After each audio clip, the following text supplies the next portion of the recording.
the strength of leadership lies in understanding your weaknesses. When you create a product is one thing. How cheaply can you get to these people? How cheaply can you get these people to understand what it is you're trying to do? Now, if you figure that out, you have an edge. But I decided to be the publisher that's going to be there for the child that struggles. Wherever you find a society like ours in Cameroon, where things are not very, very polished, that's where the opportunity lies. As part of our job as an entrepreneur is finding different ways in which we can be profitable and we can make money out of the products or services that we create. We provide education content. What we do is we create education content. Now, when I simplify it that way, then there's so much potential for growth. If you're good at anything and you want to dedicate yourself to it, you have a chance. Quick pause. 56.2% of the people watching this show right now are yet to subscribe. If you subscribe, we're making a commitment to you that we will find the most credible and honest guests. Business people, CEOs, entrepreneurs, founders who are willing to share their stories about overcoming market challenges, about building profitable businesses in Cameroon and across Africa. So hit the subscribe button right now, or join our community on Summith.com. If you go to Summith.com, you can choose a membership plan. That way, you never miss on any information about the business people and the businesses that are propelling Africa for the next generation. So this is Show Me the Money. If you want to see the money, hit that subscribe button. Let's get back to the conversation. Hello and welcome to yet another edition of the Show Me the Money podcast. As always, I'm excited to have you. But today I'm excited because my guest, we've tried to do this a few times and they say the third time is a charm. So yes, I'm definitely excited to have him. But even more so because of the conversations we've had and because of what I am sure you're also going to have listening to us or watching us on today's edition of the podcast. So without much ado, let's welcome on set Mr. Peter Eselecha. He's the managing director of Cosmos Educational Press in Cameroon. You're welcome, sir. I feel very blessed to be here. I know we've tried to have this this meeting or this discussion quite a few times, but yeah, third time's the charm. To someone who doesn't know you, also because I think you keep a really cool profile, but you're such fun to be around and you have all these nuggets of wisdom that you always just pass around. I wonder where you picked them from, but tell us how this entrepreneurial journey started for you. And I'm thinking days back in Limbe, and how did that go? So I grew up with a dad that is an entrepreneur. He's the founder of Cosmos Educational Press, where I am currently the managing director of. And by the way, we have Cosmos also in Ghana, and we just launched in Ivory Coast as well.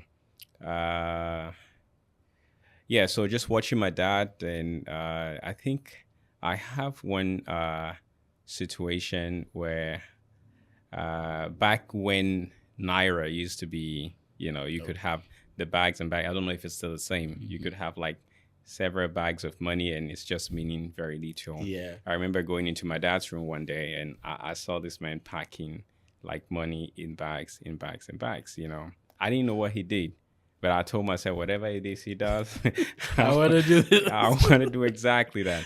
I want to be doing exactly that. So, also, I think I got into entrepreneurship as, by need. I think I was a young man and I like nice things, and I knew for sure my dad was not getting me any of that. So I had to find creative ways to make money for myself, to be able to take care of myself. Fast forward when I grew older, I think my journey in the U.S., I started as an international student. And while as an international student, you have so many limitations on what you can do, because as an international student, you're expected to be in class, be in school, studying. Yeah, so you're limited in the number of hours you can work as an international student. So once you're limited that way, and I know, like, I can't turn to my parents to sort me out. I knew I had to do something for myself. So I think one of the few things I did painting. That's one of the things I did. And maybe there's a reason why I'm bald, because I took into becoming a barber. Okay. With that, I got a couple of machines, two, and went on YouTube and self-teach myself how to cut hair, and started with, first of all, myself and a few of my other friends from Cameroon. Yes, that's kind of how I started. Then first it was free. Then as time went forward, I think I got a bit good at it, and a lot more people were wanted coming. your services. So they said, tell me, oh, why don't you charge something for it? That's why, they didn't want to wait. And then it got better. I started with, I think, like, $3 for a cut. Then I went from there to, like, I think $5. And this time at $5, I think one of my core strengths was I was always available. So you could need to go out at midnight, and you hit me up. Yeah, I'll get you done. I'll get you done. Yeah. And I was, on Saturdays, Sundays, I think a lot of the other friends used to come for my stories, because while I'm cutting, I'll be telling all kinds of funny stories. And your hairline better be perfect, because if I see any patches, I'm talking about it. And at that time, my hair was perfect. Okay. Yeah, at that time, my hair was perfect, So what happened? Talk about karma, right? Yeah. At that time, my hair was perfect. Then I turned around. There's no way. I would never have thought I would ever be bald in my life, because my dad has perfect hair, and I was brushing my waves. It was good. So I thought it was going to be all good. Then it happened to me too. Yeah. Okay, I don't even know where to start with the questions, but I want to know: do you think? So you're bald because you have money now? Because that's what when we see bald people, we know that's money. So we're coming for some. Yeah, I guess maybe stress. I don't know what it is. Yeah. I don't know what it is. Maybe genetics. But I remember I was studying finance, and my uncles always told me, man, as soon as you start studying this finance, you start losing hair like them and stuff like that. Yeah, whatever it is, I'm embracing it now, as you can clearly see. Yeah. That's nice. Let's go back to the beginning again. Did you feel that you grew up rich? And by that I'm saying, did you have, I know you wanted things that maybe your dad wouldn't give to you. And did you think maybe he was a little too tight with it, or he was being careful in the financial decisions that he taught you? Because what was it like growing up? Do you feel that you were a rich kid, or did your dad shield you from the perils of money? Yeah. No, I wouldn't say I grew up rich, Well, if I look now, now that I'm growing and I see other families, I could possibly say maybe I grew up rich, and growing up rich would mean that my parents put me in decent schools, not extraordinary, but decent schools. As compared to most people, you are somewhat blessed. Yeah. You see what I'm saying? I think some of the things I was wanting were not the things I would have the courage to ask my dad for, So I just know I generally like nice things, and they're not things that I could afford to be asking anyone to get for me. There were things I had to be getting for myself. And But I again, that was a blessing on its own. Yeah. yeah. I think back, and I know I used quite a couple of Cosmos. We used to call them readers, textbooks. And so, did you use any? And how would you feel if you were? How did you feel in class? And they say get off your, so you're like in class 4, take off your readers, and then your dad's name or this company, my dad owns this, is on the cover of the book that you were reading. You're just like, ah, yeah, I'm the man. Is that how was it like? I think even more interesting than that, we had a situation where myself, my older brother, we were in school. I think we had our uniforms on, and my dad showed up to school with a photographer. They had to take pictures of us real quick. We didn't know what it was for. And then the next year in school, we saw these books being produced with our pictures on the cover. And then we had other kids saying, oh, this the kid in the cover. Of course, at that time, even though we had our pictures on the cover, you had to know us to know we are the ones on that thing, because the images were not as good as what we have them now. Yeah. That's one situation. I think I had another situation where I was, at this time, I'm in secondary school, and I had some friends bring to me some books done by my dad from the school library that I never even knew he did such.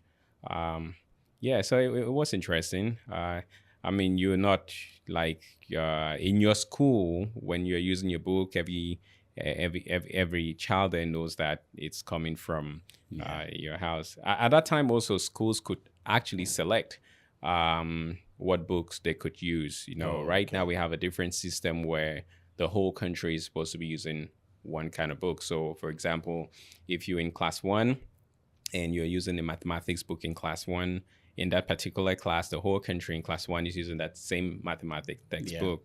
But back then was different. I think school had, some leeway on what publisher they're going to choose.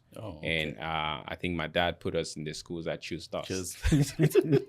Good business plan. Yeah. Do you think that was a good business strategy today? Would you use that? Would you support the services that support you, or the other businesses that support you?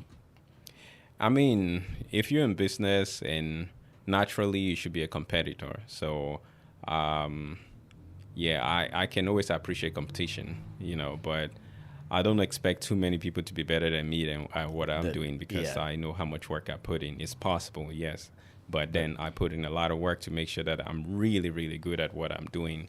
And I'm also humble enough to accept when I feel like other people are better. So if my child was in the school and I really, really knew that the book was better, I will let him have the grace to use what, and then I'll go back to work. Yeah, I'll go back to work. Either I'm creating something better, and if I can't create something better, by all means, I'm joining whoever it is doing something better to learn from them. Yeah. Mm-hmm. So I want to pick on two things: better and hard work. And you did some part of your advanced education in the US. You lived there for a little bit. It is common perception. I think I probably also hold that view that the US is an advanced economy than ours. It means on several different metrics, I would rank them better. Which means by default, someone like you who's a hard worker, who even in school would be able to make time to cut people's hair, would hack it in a society like that. That begs the question, why did you come back? Interestingly, I think wherever you find a society like ours in Cameroon, where things are not very, very polished, that's where the opportunity lies.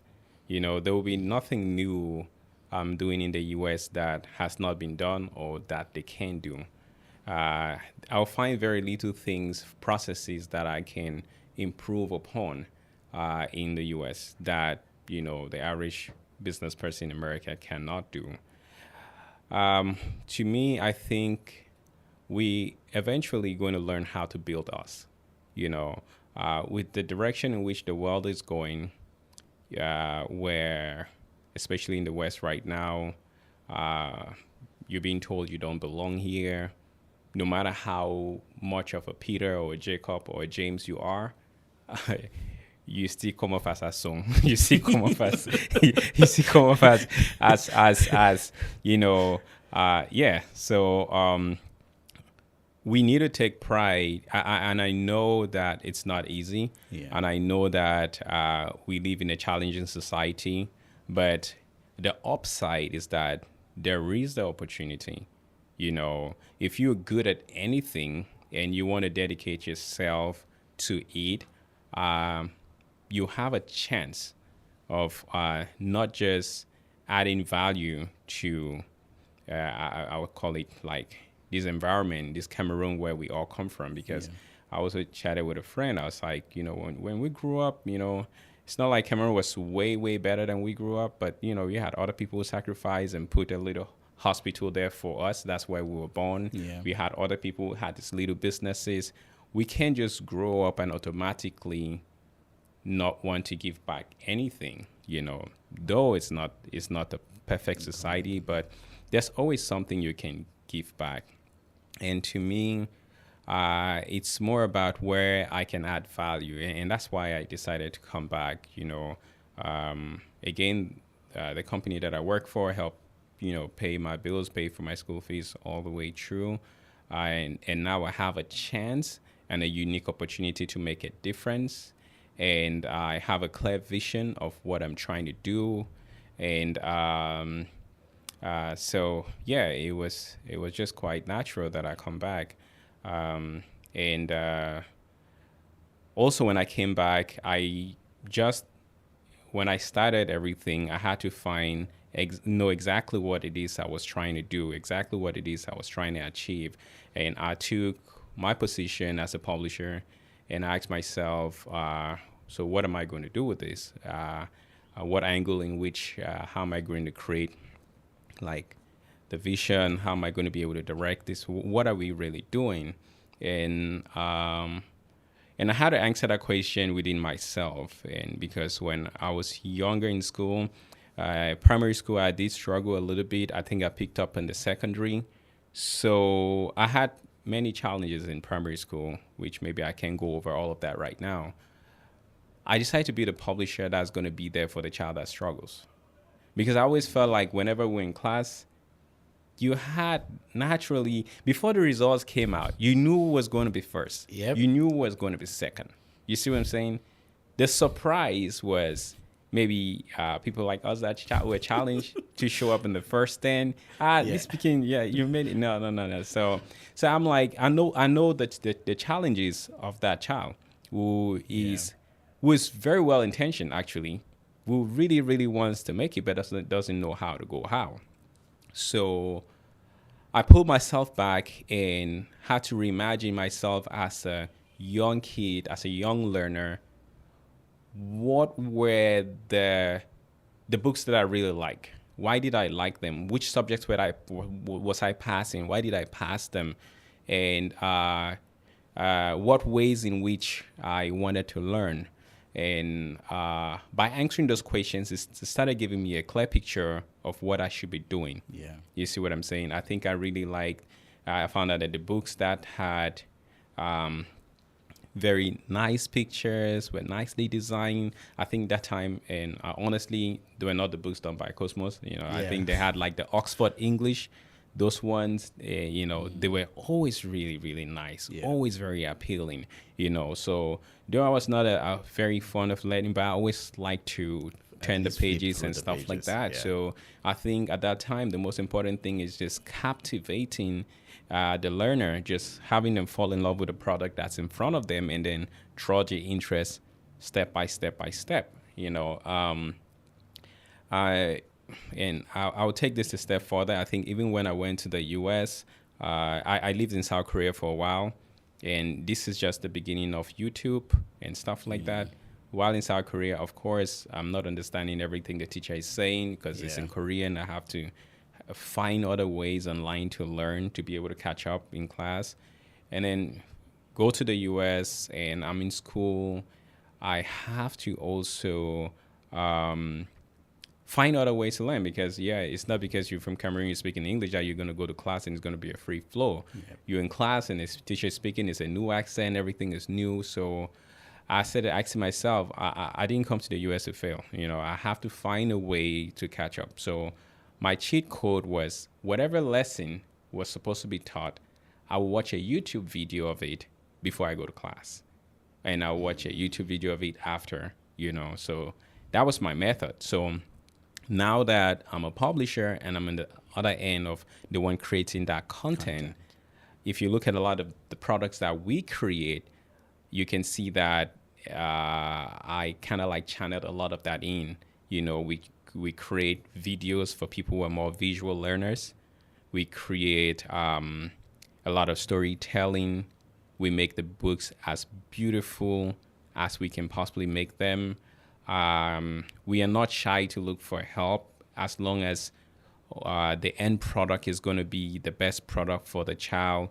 So those are a few of the things in my journey that I think has helped me become somewhat good at what I do.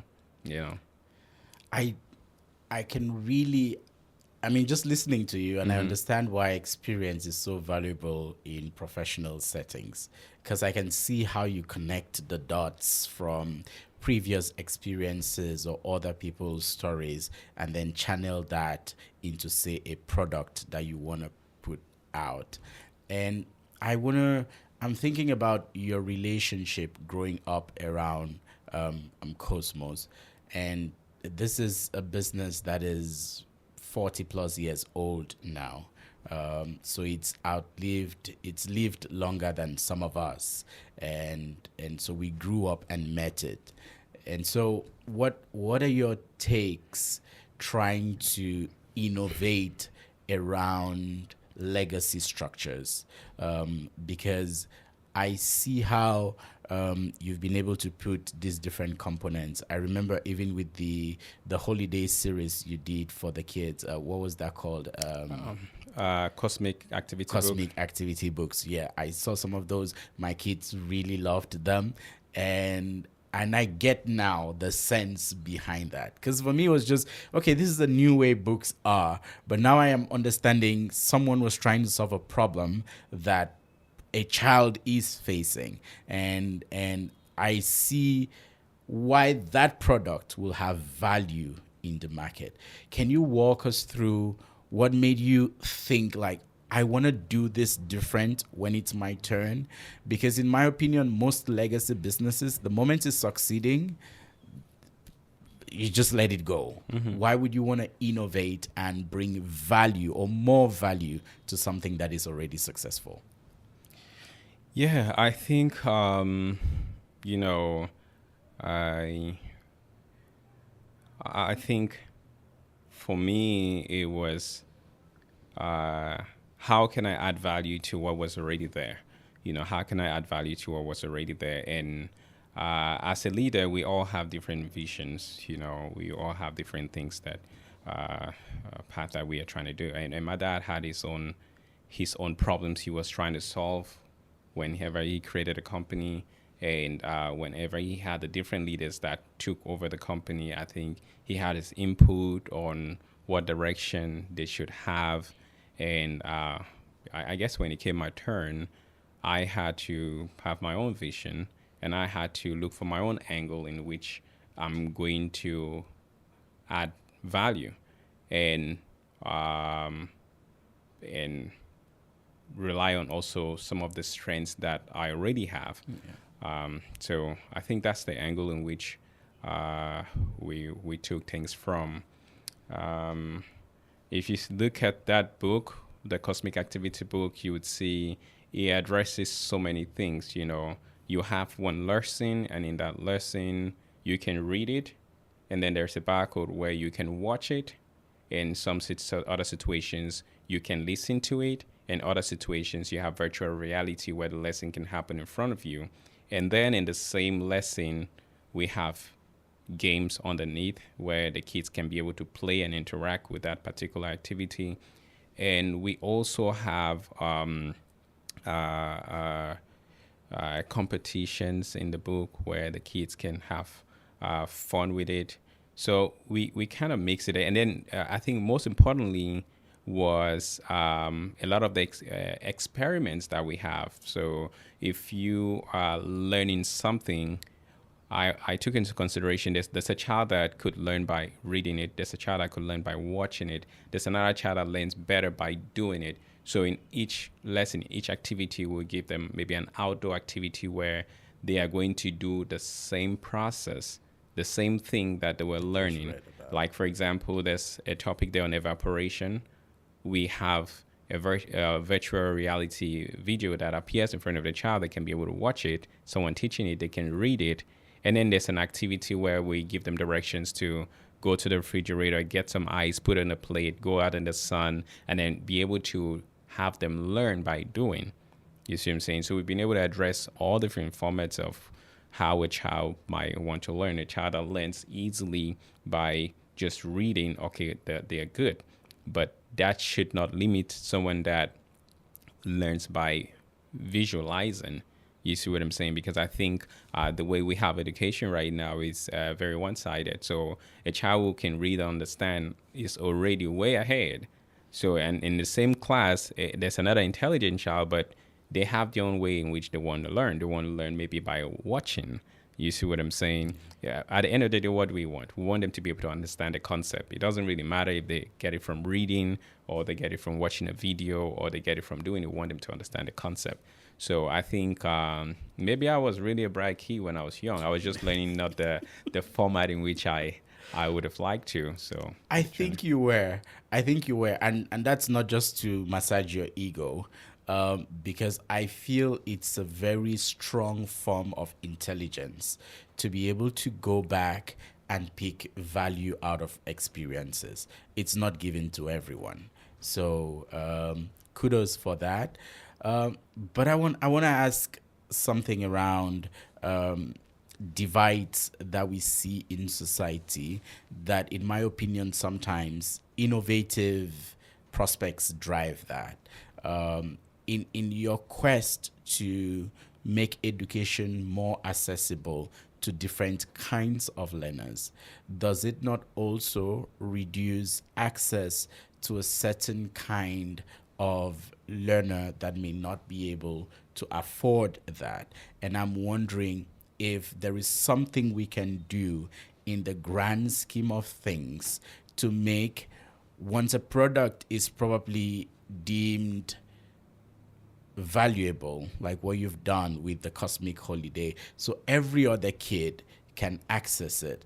Because I'm thinking, well, mine you gave me as gifts. So my kids had that. But so people who don't have access to you, or people who cannot afford to buy that, what can we do such that the next advances in technology are accessible, not to everyone possibly, but at the very least to the vast majority of people?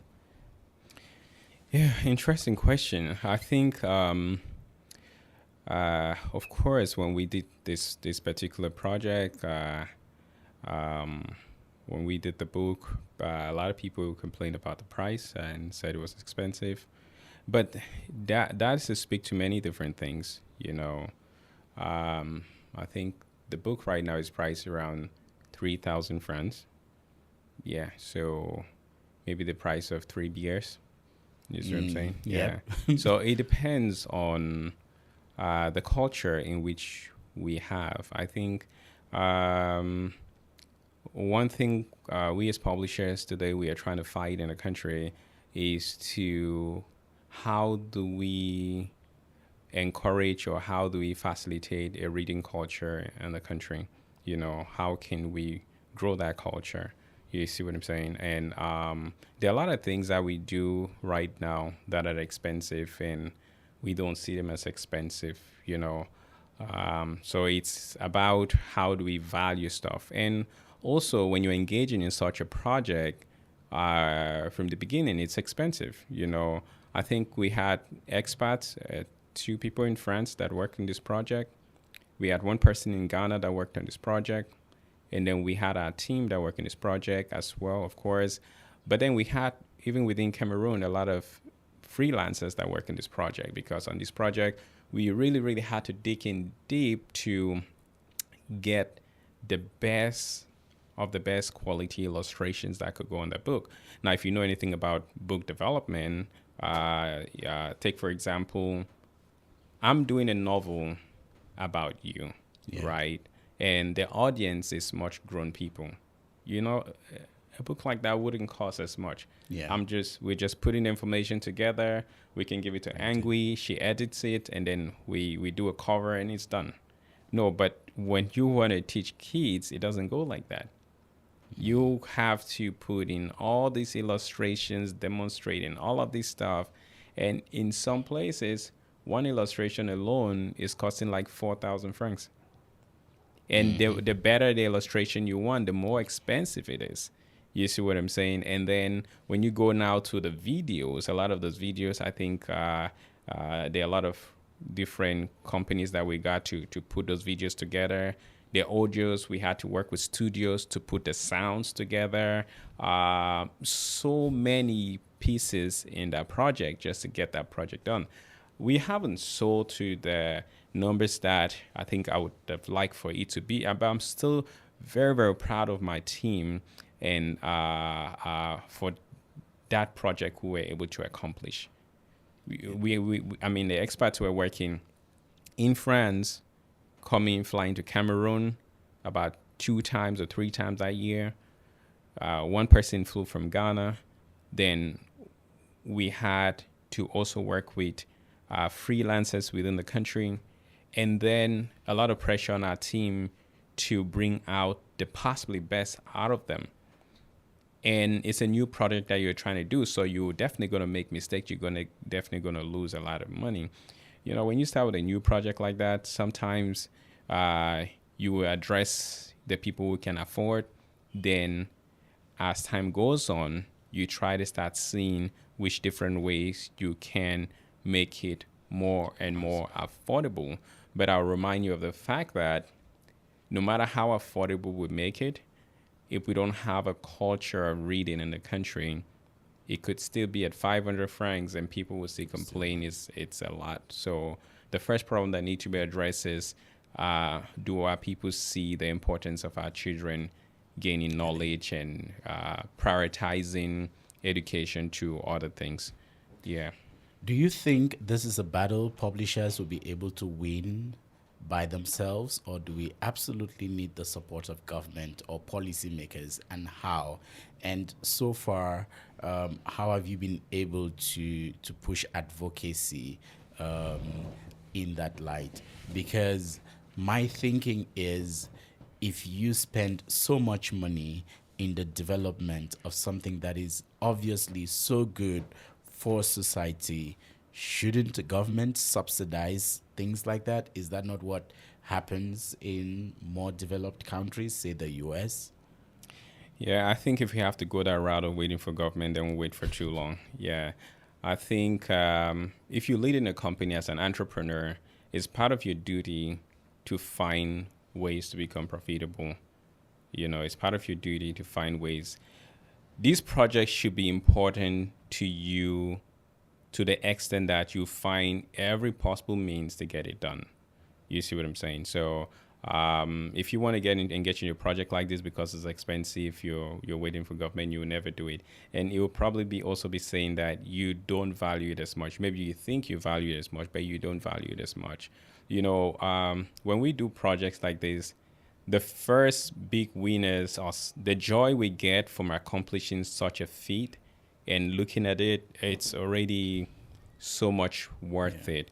I think, as part of our job as an entrepreneur is finding different ways in which we can be profitable and we can make money out of the products or services that we create.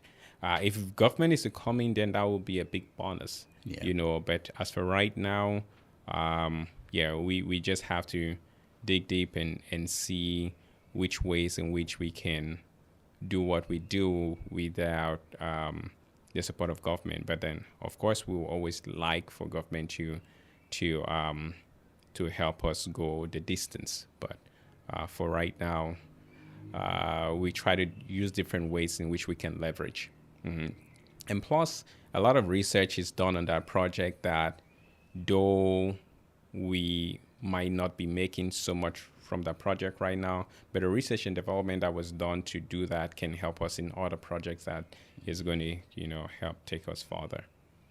Talking about profitability, and I'm thinking, you mentioned sometimes some of the businesses that your dad had done and some. So you've definitely, I know that you've been in a lot more spaces than just publishing, and you've been through there. And a lot of people who are watching this show, half the time they're coming here because they want to get business advice or see how the business people are doing it and what they can copy or emulate.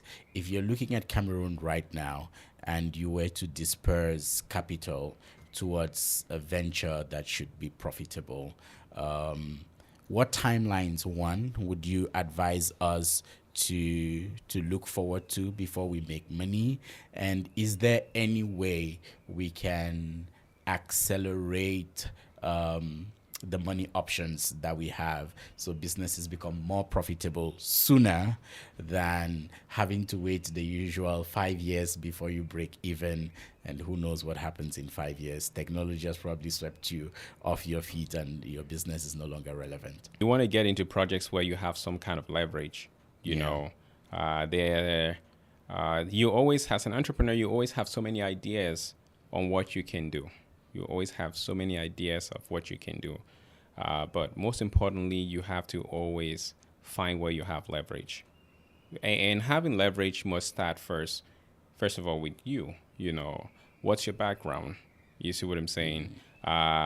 You should have maybe 40, 50, 60% of what is needed for this particular project, and then be able to buy 40% of the talent to join you. That's one way. I think other things, understanding your market and finding a much leaner way to get to your customers. Understanding your market and finding a much leaner way to get to your customers. You might not get it right all the time, but if you take steps back and really, really think, because anything you're doing, either product, either services, you're doing it for people. Now, when you create a product is one thing, how cheaply can you get to these people? How cheaply can you get these people to understand and to get way more people to understand what it is you're trying to do?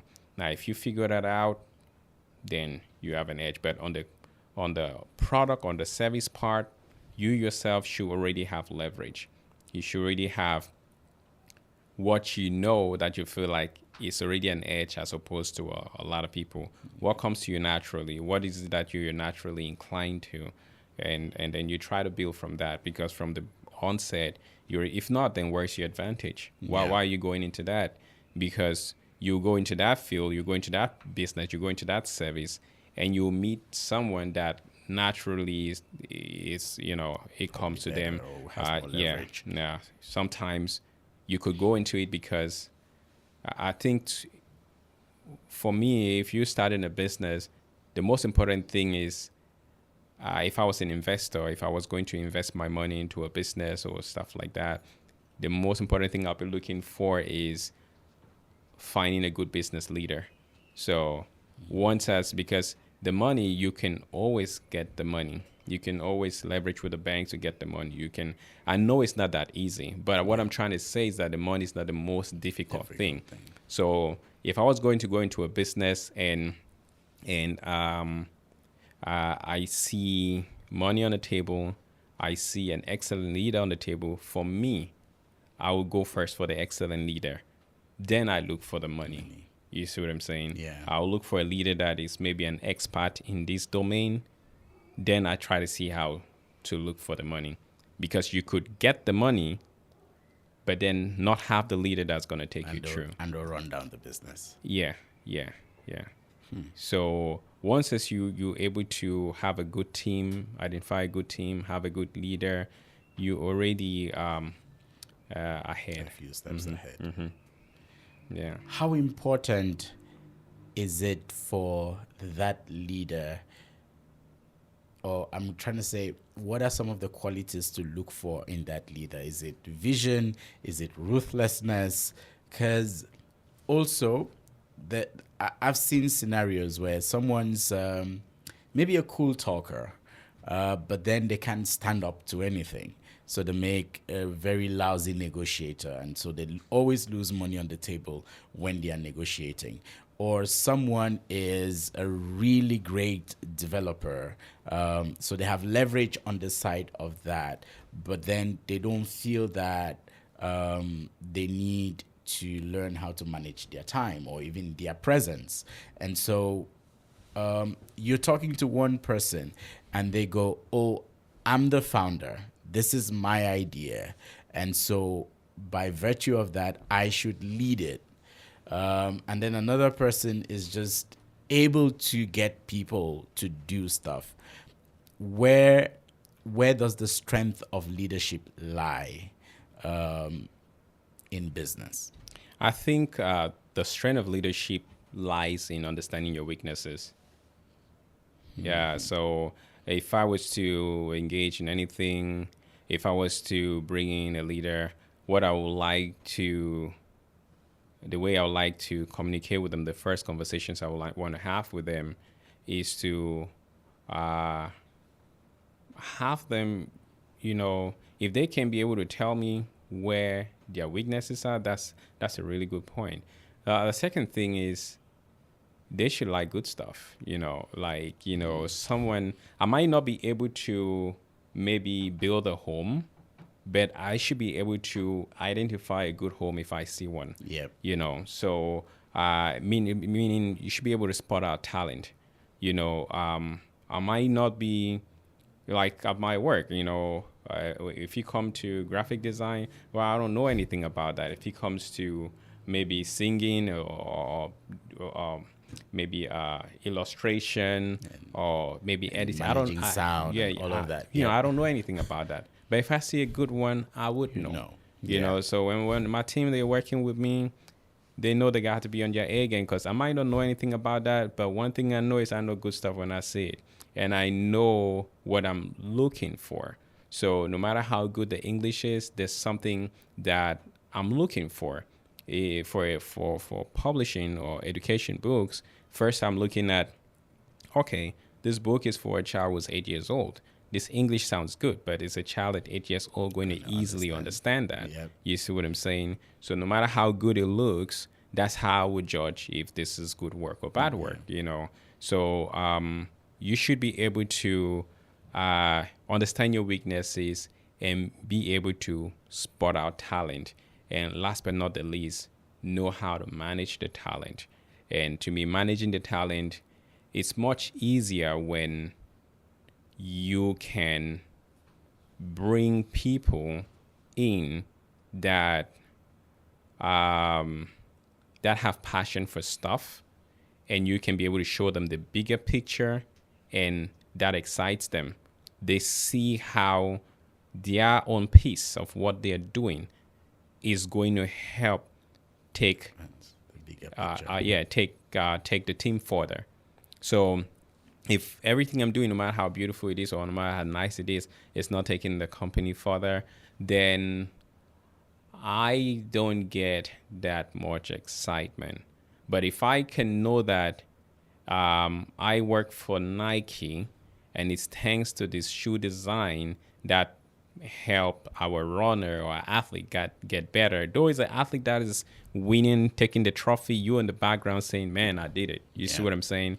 And every different piece of every person in the team that was able to work on that project feels very exciting about. So you as a leader, you need to come up with a vision, a clear vision, show them that, hey, this particular shoes, this is what is going to address, and tell them clearly, your role, this is your role, this is what I need you to do, and this is why what you're doing is important to the greater picture of what we are trying to do. You see what I'm saying? Yeah. If you are able to do this really good, this is how it gets us. You go to the next person. If you get this done, this is how it gets us. And with that, they come in to work with a mission. They come in to work with a mission. They know what they need to be doing, and they know the impact of what they are trying to do. So back in the day, and this might be my own biases, when I heard publishing, all I can think about is a printing press. Now you're talking about sound engineering, how illustrations and all. And yeah, those might have been components of publishing even from way back, but I just did not see the industry like that. And I suppose that even now, if you're not in that sector, your knowledge is always ever so limited. So for someone like you who comes in, you've studied finance, you grew up in Cameroon, went to Korea, went to the US, so now you have a wealth of experiences. Companies can either grow vertically or horizontally. How are you channeling that into Cosmos? And because in layman's terms, if I was thinking, oh, they gave me Cosmos now, and they say, okay, this is your company, grow it. I'll be like, let's have 10 more printing presses. Let's see how we can expand and stuff. Is that the way to look at the publishing industry? And by extension, just about any other business in Cameroon right now? Yeah, unfortunately, far from it. Publishing is quite different from printing. What you see as printing is just byproduct. Publishing is, I'll put it together like maybe a music producer. You're able to take this sound, mix with this sound, have him playing that role. He's playing that sound with his voice, and then you come up with a beautiful Michael Jackson song. You see what I'm saying? Yeah. We're publishing, you're taking his knowledge or what he's trying to say, you're knowing that, okay, this could be really nicely displayed as this. This is how we want to communicate this and stuff like that. It could also go as much as adding sounds effect to it. If you're in the case where I'm saying we are doing videos and stuff like that, putting that all together, that's really what publishing. As a publisher, you're not just putting the talent together, putting the product together. You should also be able to have a clear plan on how you're going to sell it. When people come and say, hey, can you please publish this book for me? Effectively, what they mostly are saying that, can you print this book for me, in the layman's term? Yeah. And that's what most people think. But once as you take it, yeah, a lot of work has to be done. And then most publishing houses don't even own printing presses. Yeah, we only create partnership with printers. Most publishing houses are not printing presses. There's some publishing houses that have, but these are two different businesses of its own. So if you had a publishing house that had a printing press, you're going to have two different GMs. You're going to have a GM for the publishing sector. You're going to have a GM for the printing sector. You're not going to have both, because those two businesses have to grow, to grow in their own different paths. Yeah. So, I think, a lot of people really miss that. I think when people ever think Cosmos, they think, oh, can you print my book? No, I'm not a printer. I can help you print your book, but I probably would have leverage in printing the book, because we do lots and lots of prints with our partners. So maybe I'll get better pricing than what you will. But on our own, we do not print books. So where's the growth axis for the publishing industry? Because technology is changing everything. Okay, now you're going into company secrets. Let's discuss this. For me, I think the potential of the growth aspect with any business is, I think, to me, sometimes really understanding, breaking things down to the simplest form to understand what you do, why you do what you do. Yeah. You know, take for example, we are a publishing company, and uh, uh, most of the things we publish are educational materials, educational content. Now, for me to understand truly what it is we do, if you were to take a book, you know, and you look at some of the books we do, it could come off as deceiving. You could look at it and think, oh, they do books. They do books. You see what I'm saying? Yeah. And if you're the leader of that company, look at it and say, we do books, books. then the window of opportunity narrows down. You know, for me, I look at ourselves as educational content providers. We provide education content. What we do is we create education content. Now, when I simplify it that way, then there's so much potential for growth, because it means we could go into music because we put in the same thing together. We could do ebooks. We could do audio. We could do even movies out of the content that we create. We can put it in iPads. We can put it here. You see what I'm saying? And all of this opportunity came by me just understanding who we are and what we are doing, and why we're doing what we are doing. Why are we doing what we are doing? We're an education publishing house, and we're doing what we're doing to educate kids. Yeah. Okay. So if what we're doing is to educate children, then we cannot be limiting ourselves to books. You see what I'm saying? Because I didn't say we are doing books. I said our job is to educate children. Now, if we are creating the content to educate books, then we can be able to put it in different formats, and those different formats create different opportunities.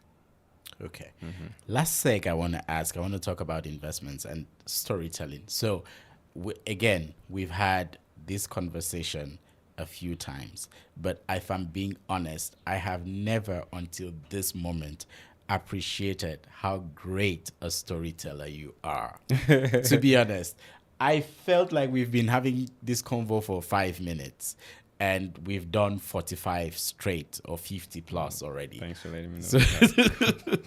So now I'm thinking, as the vision bearer for your company right now, how important is it for you to communicate this to your staff, to your investors, to your customers?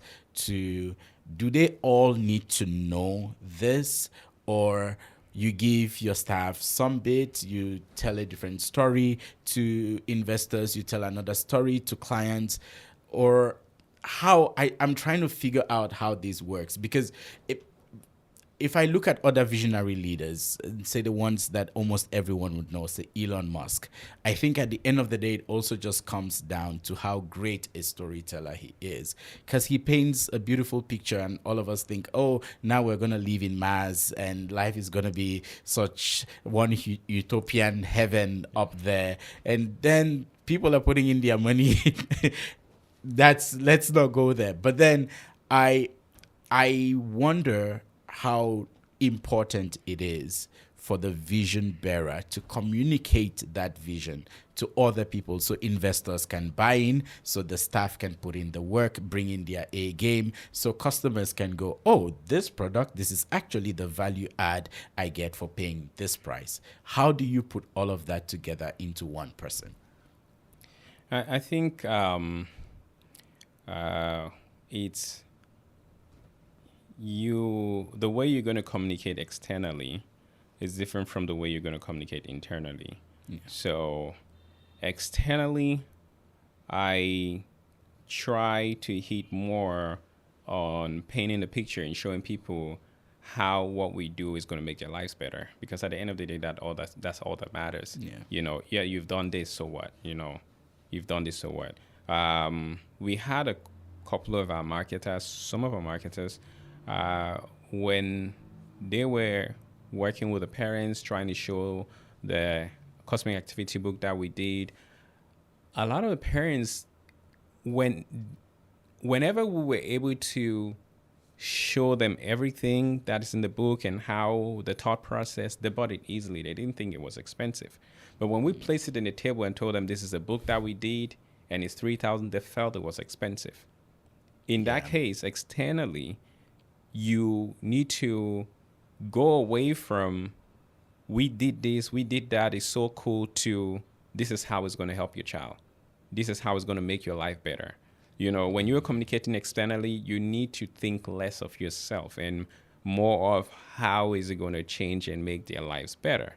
Now, internally, as I said, you have too many different people working on this project, and you want to ensure that everybody feel like they are part of this thing. Like what they are doing, it's really, really important. It's going to show, it's going to make a difference and stuff like that. They're going to know, they're going to be able to quantify if they won. You see what I'm saying? They're going to be able to know if they won. You see what I'm saying? How nicely is their work going to appear on the final thing? If there might be some other people's work that would not be really, really appreciated or not be really, really seen as much, but you need to be able to communicate with them and still let them know how important it is, the work that they do. So take, for example, you have an illustrator, and he's doing all the really, really good drawings. You have a graphic designer.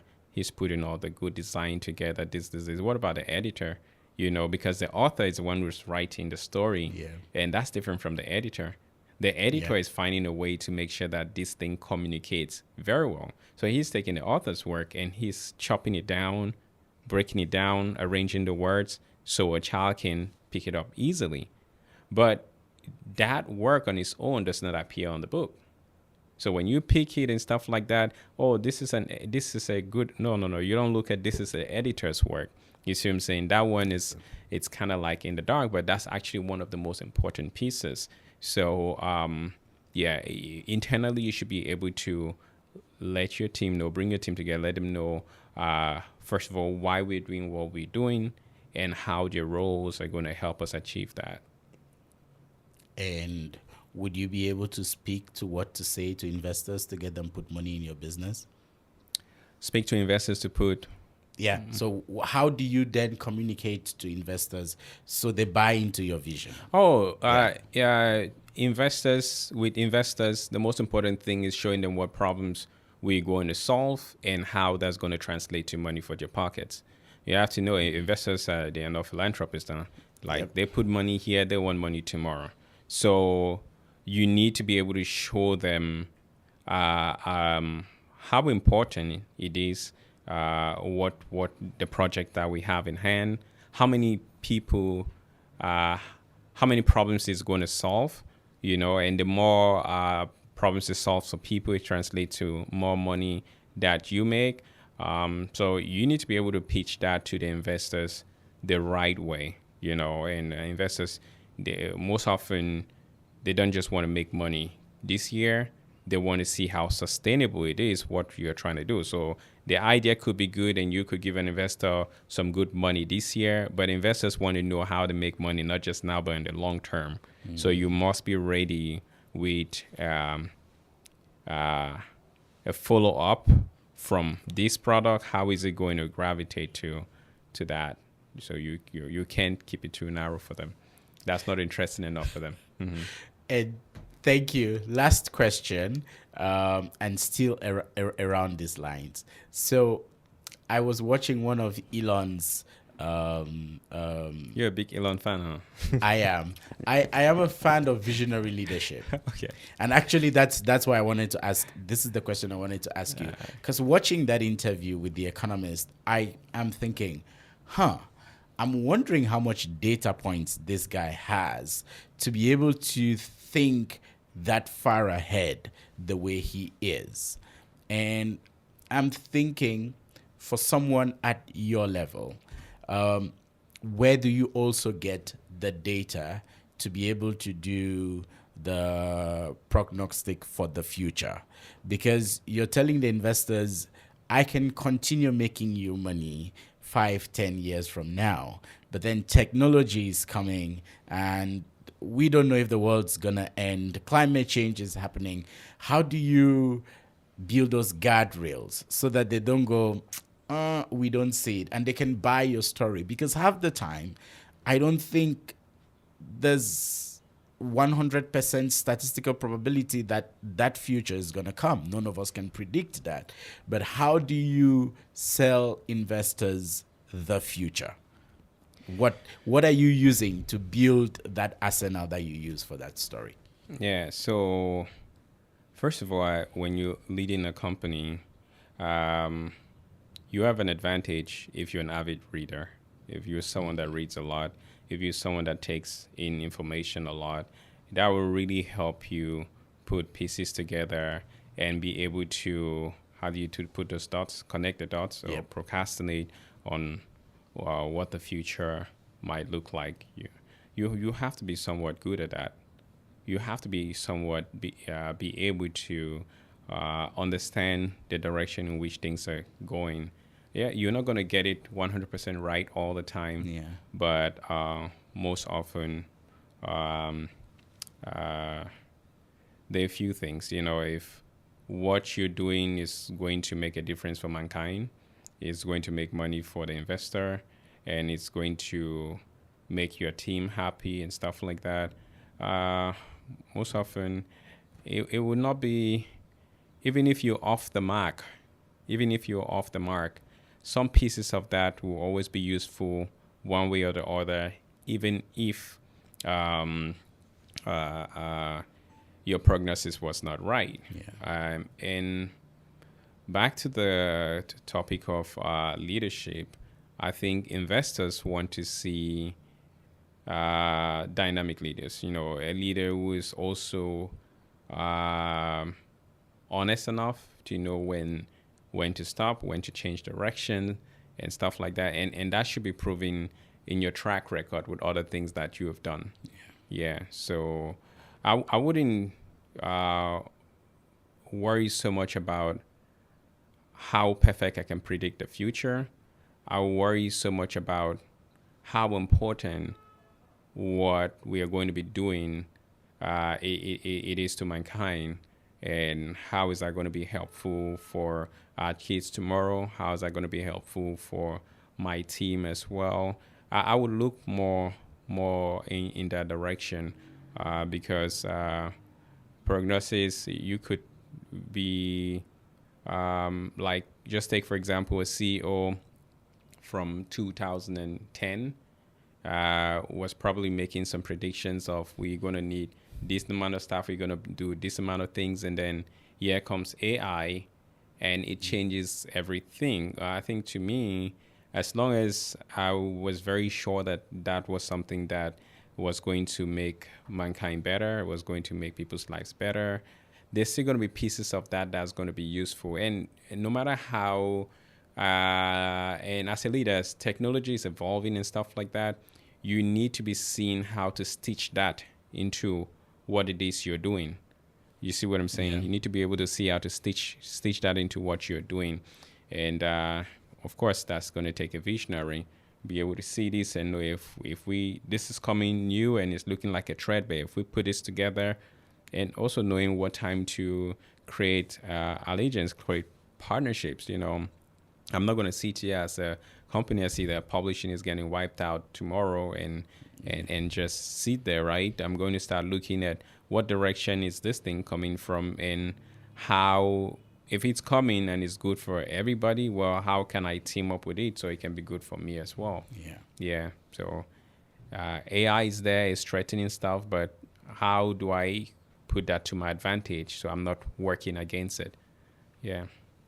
Thank you so much, Peter. Yeah. Like I said at the beginning, you always drop huge nuggets of wisdom, and I don't regret this. So thank you. Thank you too very much for having me, and I'm sorry it took a while, but yeah, we have it. Yeah. Hopefully we can do it again. Yeah. Appreciate that it. handshake. Yeah. All right. Yeah. Thank you. We good?